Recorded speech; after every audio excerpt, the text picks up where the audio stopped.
If you don't have food there, you die. It's that simple.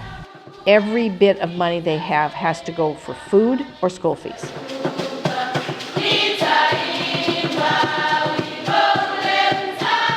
One of the main focuses of the mission is on the AIDS orphans. Right now in Gaetano Parish where we work, there is no other AIDS program. That's why we exclusively work with orphans. Our 350 children, in order to qualify, all have to be without either parent. These 350 children would not have sufficient enough food or sufficient education were it not for our African mission. We give the students $5 a month, which is kind of seems like what a pittance. Mostly what they use their $5 a month for is to buy cooking oil, sugar, and also the kerosene lamps that they study by. So that $5 gives them that little bit that they need to be able to buy those necessities in life. To have a child look at you and that $5 can mean sometimes literally life and death was just so powerful, and it really helped me, I think, understand where these kids were at. The way out of poverty is really to educate the people. They say that I gave them hope, I gave them direction, I guided them, and I told them what was wrong, what they can't do. You don't know what you're doing, but you're inspiring people. I didn't have a great plan, but what I did worked. There's several priests and several brothers out of the group that I worked with. They say I influenced their life.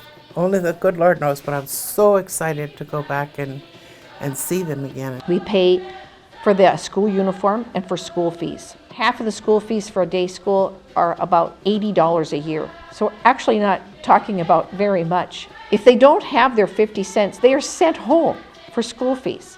So they are not allowed to attend school that particular day or that week unless they come up with their 50 cents. If we were to drop our program, many of those people would have to drop out of school because they would not be able to continue without our little bit of help. And it means so much to them.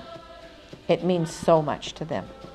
During my classes, the classes would be full, and then there would still be hanging in the windows because they wanted to hear. When we went to one of the outstations, we had the mission pickup truck, and many of the children and even some of the adults started to pile into the back of the mission's pickup, and they wanted a ride. And then we realized people were starting to jump out as we were going, and that's when one of the people was saying, well, you know, these people that were riding, they all live the other direction, several miles down the other way. And so now they were 4 or 5 miles out of the way, and they had to walk uphill just to go home. But it was a chance for them to get a ride. They had perhaps never been in a vehicle before. With the smaller children, we did some art therapy, and they thought that was really a lot of fun because they had never seen a box of crayons. The teacher has one box of crayons for the whole classroom. So they just use the color the teacher gives them. They never get to choose their own color. And you realize very quickly, it's not just you. It's not Kevin and Christy that are there. You are representing Bishop David and everyone back in Bismarck. The calling started slowly, and I tried all I could do to get out of it because it was going to be too hot for me. I don't like hot weather. We both wanted to work together and spend a little more time together in our ministry, and so we just thought this would be a great opportunity. But little by little, as time went by, the good Lord took all my excuses out of the way for me to go to Kenya. It's certainly within the realm of possibility, I think, for many people.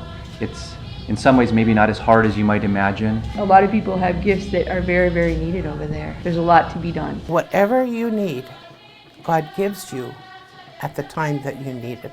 We're still very interested having long-term missionaries there, but we're also very interested in short-term missionaries. We could not exist if it were not for the finances offered by this diocese.